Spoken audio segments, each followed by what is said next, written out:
Fala pessoal, bem-vindos a mais um vídeo aqui no canal. E hoje irei trazer um assunto também bem relevante que acredito que todos queiram saber sobre os dois novos ETFs que estão vindo agora para a nossa bolsa querida B3 aqui do Brasil. Eu vou falar um pouquinho sobre eles, mostrar quais são as previsões de lançamento, como esses ETFs vão funcionar e além também de mostrar algumas coisinhas interessantes sobre criptomoedas. Nesse vídeo eu quero te mostrar as seguranças que esses tipos de ETFs utilizam para guardar os seus milhares de criptomoedas, principalmente bitcoins, em carteiras super seguras e também se faz sentido ou não você colocar dinheiro diretamente num ETF desse, por exemplo, o Hash 11, ou você colocar diretamente numa criptomoeda em qualquer corretora que seja. E antes que eu me esqueça, deixe sua curtida aqui embaixo e se inscreva no canal pra gente crescer cada vez mais e mostrar pro YouTube que você gosta desse tipo de conteúdo. E eu quero saber de você também. Coloque aqui embaixo nos comentários se você pretende ou não comprar esse novo ETF, principalmente o Hash 11 que vai vir aí pra B3 comprando várias criptomoedas. Antes de a gente começar, é interessante a gente falar um pouco a situação global dessa questão de ETF de criptomoeda. Nos Estados Unidos ainda não existem esse tipo de ETF, está passando por algumas liberações. O primeiro ETF que aconteceu a ser negociado na bolsa desse tipo de setor foi lá no Canadá, tá? Lá a gente tem aproximadamente 3, sendo um deles aqui que eu vou citar para vocês darem uma olhadinha, que é o BTCC, tá? Então vocês podem procurar depois no Google aí BTCC Stock, vocês vão achar esse ETF que foi um dos primeiros ETFs de criptomoedas lá do Canadá, né? E do mundo todo. Hoje só na bolsa do Canadá existe, provavelmente nos Estados Unidos logo e no Brasil agora vai entrar já também. Bom, primeiro eu vou começar falando sobre o primeiro ETF, que é o QBTC11, rapidamente, e depois a gente vai pro Hash 11, que no meu ver é um dos melhores aqui, tem bastante conteúdo sobre ele para você aprender e ver realmente se vale a pena ou não investir nele. Bom, o ETF QBTC11 é o que a gente tem menos informação atualmente no mercado. O ETF ele vai simplesmente investir 100% do que colocarem no fundo em criptomoedas, sendo elas somente Bitcoin. Não tem taxa de administração nem previsão de lançamento até o momento. E o administrador desse ETF, que é BTC11, vai ser o QR Capital. Bom, agora vamos partir para o Hash 11 sem enrolação nenhuma e vamos começar a falar um pouquinho dele para vocês entenderem como ele funciona, taxas e até a opinião minha sobre esse tipo de ETF. Quem será responsável por esse Hash 11 que será negociado na B3 vai ser a Hashdash. É uma gestora super famosa com diversos projetos mundialmente, sendo a maior gestora de ativos digitais da América Latina. Esse ETF de criptomoedas será o primeiro a ser listado na B3. O preço inicial dele vai ser de R$50 por ETF. Ou seja, no primeiro dia que ele começar as negociações, ele vai começar com esse valor de R$50. Bom, eu quero falar duas datas importantíssimas para vocês aqui, para quem quer fazer a subscrição desse novo ETF Hash 11 antes de ele ser negociado na bolsa. Dia 16/4 é o último dia que você tem para fazer o pedido de subscrição, que como eu falei para vocês, será no valor de R$50 para cada ETF. Bom, e dia 22/4, que é uma quinta-feira, começa o primeiro dia de negociação do Hash 11. Importante citar aqui que um dos custodiantes, né, que faz a custódia ali desse ETF, vai ser a Coinbase, que eu fiz um vídeo falando também sobre o IPO que ela vai fazer na bolsa e como que ela funciona. Então, vou deixar um card aqui em cima para você dar uma olhadinha se quiser se aprofundar nessa empresa. Bom, agora a gente vai começar a se aprofundar mais no Hash 11, como ele funciona, a taxa e outras informações importantes. E foi por isso que eu demorei um pouquinho para gravar esse vídeo, porque eu queria trazer o máximo de informações possíveis para você aprender realmente como esse ETF vai funcionar na bolsa. Bom, a taxa de administração dele, do Hash 11, vai ser de 1,3% ao ano. É uma taxa bem alta se comparada com outros ETFs que já estão listados na B3. A média aí que a gente vê, principalmente dos que mais cobram aí, é entre 0,30, 0,40, 0,50, então não passa mais do que 0,8. E esse aqui tá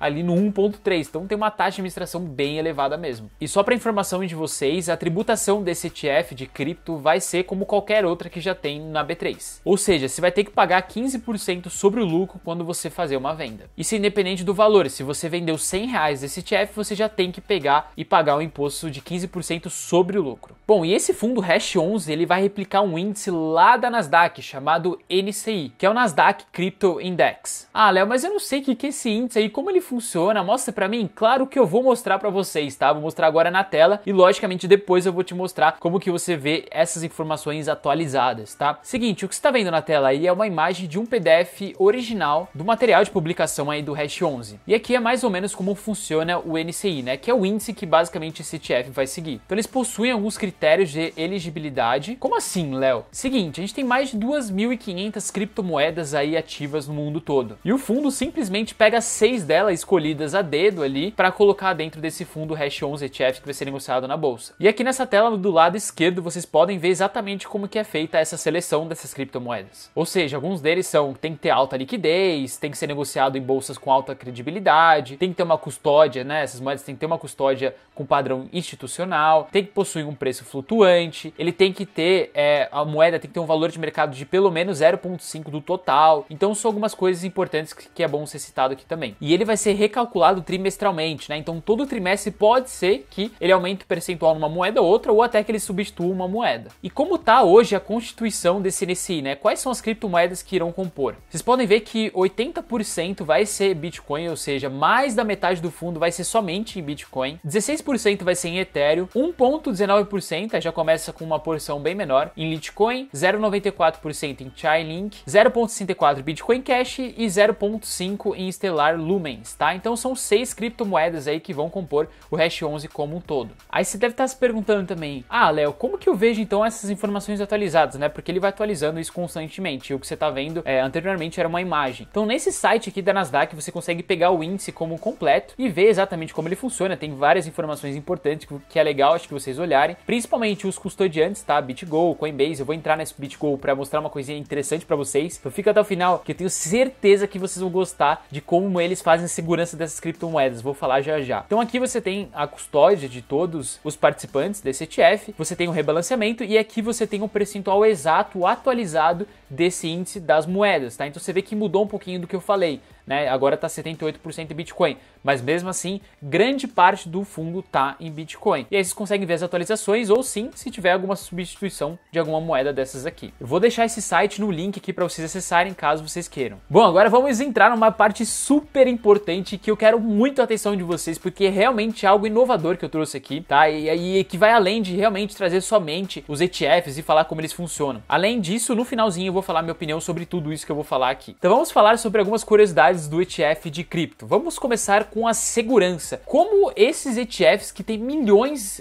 quase bilhões de dólares, como eles fazem a custódia, como eles guardam essas criptomoedas em lugares seguros para que ninguém vá lá e pegue e você perca todo o valor que você investiu no fundo. Eu vou citar aqui alguns pontos importantes que você tem que saber sobre a segurança, como funciona e que você provavelmente pode colocar para você aí em pessoa física também, algumas coisas aí que eu vou falar. Bom, a primeira segurança que eles utilizam na cripto, principalmente desses ETFs, é o famoso chamado Cold Storage, que são as tecnologias mais avançadas existentes hoje no mundo sobre carteiras de criptomoeda, que é um sistema totalmente desconectado da internet, tá? E eu quero mostrar esse conceito de Cold Storage numa das custodiantes desse ETF. Ou seja, cada ETF de cripto tem que contratar alguns custodiantes para, de certa forma, fazer a segurança dessas criptomoedas. E uma delas é a BitGo, que é esse site aqui que eu tô mostrando para vocês. Então ele mostra realmente como funciona esse tipo de segurança corporativo, tá? Que de certa forma tem um custo maior também para a empresa. Então aqui vocês conseguem ver que tem um tipo de chave para cada cliente, tá? Que é uma coisa que eu vou explicar também. A própria BitGo possui uma chave também que fica em segurança, tem backup também de chaves, e aqui é mais ou menos como funciona realmente essa segurança das carteiras, tá? Elas são carteiras geradas totalmente offline, não tem nenhum contato com o meio online, tá? São geradas várias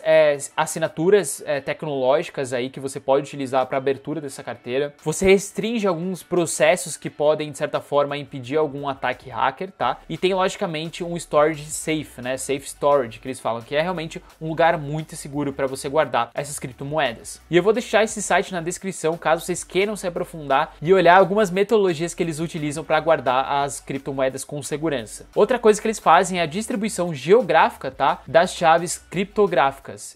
A chave, ela não fica só em um lugar. Tem uma chave que pode, por exemplo, ficar aqui em São Paulo, pode ter uma outra chave que fica no Rio de Janeiro e pode ter uma outra chave que fica nos Estados Unidos. Então você tem uma segurança, tipo, explodiu o Brasil. Calma, tem um jeito de você fazer o backup, tem um jeito de você pegar essa chave lá nos Estados Unidos. Então eles fazem uma distribuição geográfica, muito interessante saber disso, né? Você também tem uma auditoria independente validando todos os processos e posições do fundo. Você também tem uma apólice de seguro contra roubo, perdas de chaves privadas e também fraudes. A Hashdex não possui nenhum acesso a nenhuma chave privada. O próprio administrador de ETF, que é a hash, e o próprio custodiante, eles precisam autorizar as transações desses ativos, tá? Então não é só uma ponta que autoriza, tem que ter autorização do administrador e também do custodiante, que no caso é a BitGo e outras. E também não existe o famoso Key Man Risk na gestora, ou seja, a empresa ela continua funcionando independente se um funcionário passa mal ou não conseguir no dia. Eles querem mostrar que independente do que aconteça, eles vão conseguir lidar com o dia a dia desse fundo e não precisa de uma pessoa para ter aquela chave para fazer o fundo funcionar, não, eles conseguem fazer o fundo independente de qualquer pessoa. E outra coisa importante de segurança que eles fazem, que eu sempre falei para vocês lá, principalmente no meu Instagram, que eles nunca deixam os ativos custodiados, armazenados ali nas exchanges, tá? Então quando você, por exemplo, pessoa física, compra uma criptomoeda, você deixa normalmente na corretora que você comprou, mas não é o certo, tá? Você tem muito mais visão de um hacker para tirar isso de você do que você tirar isso de uma exchange e guardar numa carteira muito mais segura, que é o que eles fazem, né? Só que num modo muito mais corporativo, muito mais caro e muito mais seguro. Então já como regra aí, não deixe suas criptomoedas diretamente nas exchanges, né? Que são as corretoras. E outra coisa que eu queria mostrar, que é legal vocês verem, que eles pegaram o índice, né? Que vai compor esse ETF Hash 11 e ele comparou com outros índices do mercado, seja a Nasdaq 100, o S&P 500 e o próprio Ibovespa. Nesse exemplo, o período utilizado foi de julho de 2020 até 19 de março de 2021. E o que a gente pode ver é a performance extraordinária do índice e também do Bitcoin, tá? Frente aos outros índices aí que a gente tanto conhece no mercado americano e brasileiro, né? Então, por exemplo, o NCI, que é o índice que vai compor esse Hash 11, rentabilizou mais de 534% nesse período. E o Nasdaq 100, o S&P, é entre 34% e 28%. Então é uma diferença bem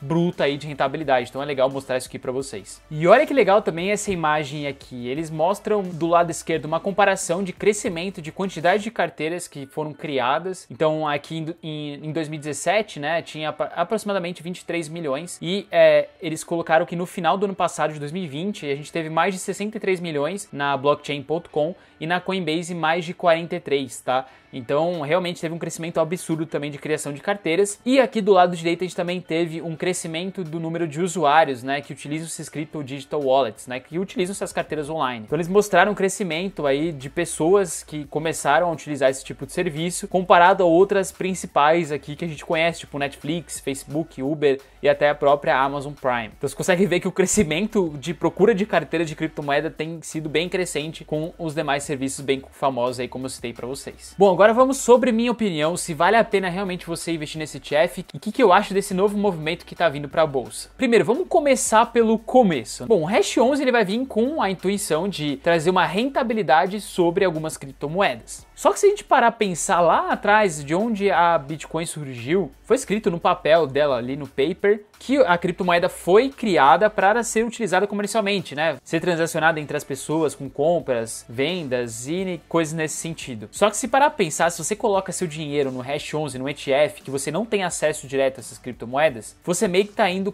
contra a intuição do que a moeda foi criada. Ou seja, você está buscando simplesmente a rentabilidade, acreditando somente no potencial de valorização daquelas moedas. O que me deixa um pouco assustado nesse sentido. Mas se a gente comparar com as movimentações que estão acontecendo no mercado hoje, dificilmente ela conseguiria ser utilizada comercialmente muito por conta das altas taxas de transação de Bitcoin, por exemplo, que hoje são mais caras até que vários bancos aí que a gente já reclamava. Então cada vez mais ela está andando sim por uma parte de rentabilidade e não para usada comercialmente. E agora entra o outro lado da moeda que eu acho bem interessante, que esse ETF ele te garante uma segurança muito maior do que você investir diretamente seu dinheiro nessas criptomoedas. Porque qualquer coisa que aconteça, qualquer roubo que tenha ou qualquer perda de chave, eles que vão se responsabilizar por isso e você não. Então você não precisa se preocupar com a segurança, que é um ponto importantíssimo que pessoas físicas precisam saber. Quando eu compro uma criptomoeda, eu sempre fico procurando carteiras para colocar, para sim garantir minha segurança e não perder meu dinheiro, não perder as criptomoedas. Mas aí vai outro ponto. Se você pegar a alocação, como eu falei para vocês, do Hash 11, que vai aí mais de 80% em Bitcoin, você tem que entender que colocando dinheiro nesse ETF, você está investindo quase 100% em Bitcoin, tá? Os outros ativos ali possuem um percentual bem pequeno frente ao total, né? Então é quase Bitcoin e Ethereum que você vai investir colocando dinheiro nesse ETF. Bom, agora vai o ponto final que eu acredito ser um dos mais importantes para vocês pensarem um pouquinho. Eu prefiro investir diretamente, porque eu não quero ter o custo de administração e eu não acredito muito nessa distribuição que ele fez. Então, de certa forma, você fala, Léo, putz, eu gosto de Bitcoin, mas não gosto de Ethereum, eu gosto mais de Chainlink, por exemplo. Eu gosto mais de Bitcoin Cash e Bitcoin. Eu acho que a distribuição ideal seria 50-50. Então, o ETF não seria para você, tá? Porque além de você estar pagando uma taxa de administração sobre esse total, você não concordaria com a alocação e, de certa forma, forma você poderia fazer isso muito mais barato via pessoa física. E é o que eu penso, tá? Eu acho que talvez não vale a pena você pagar essa taxa tão alta num fundo que vai colocar simplesmente o dinheiro em Bitcoin. De fato, essa taxa de administração alta que tem no fundo é para realmente cobrir os custos de transações e simplesmente garantir a tua segurança. E logicamente que você investindo via pessoa física, como eu falei para vocês têm uma liberdade muito maior de fazer o que vocês quiserem com a criptomoeda. Vocês simplesmente podem mandar para uma carteira, tirar, mandar para uma cold wallet, agora eu quero vender as criptomoedas, agora eu quero mudar um pouco minha posição. Então você acaba tendo uma liberdade muito maior, só que uma segurança muito mais arriscada. Então é isso, pessoal. Eu espero que vocês tenham entendido os pontos positivos e negativos de se investir num ETF desse, entender como funciona, principalmente as datas. E se você teve alguma dúvida, deixe nos comentários aqui embaixo que eu te ajudo respondendo. Se você curtiu o vídeo, deixe sua curtida aqui embaixo e se inscreva no canal para mostrar para o YouTube que você gosta desse tipo de vídeo. E a gente se vê no próximo. Valeu!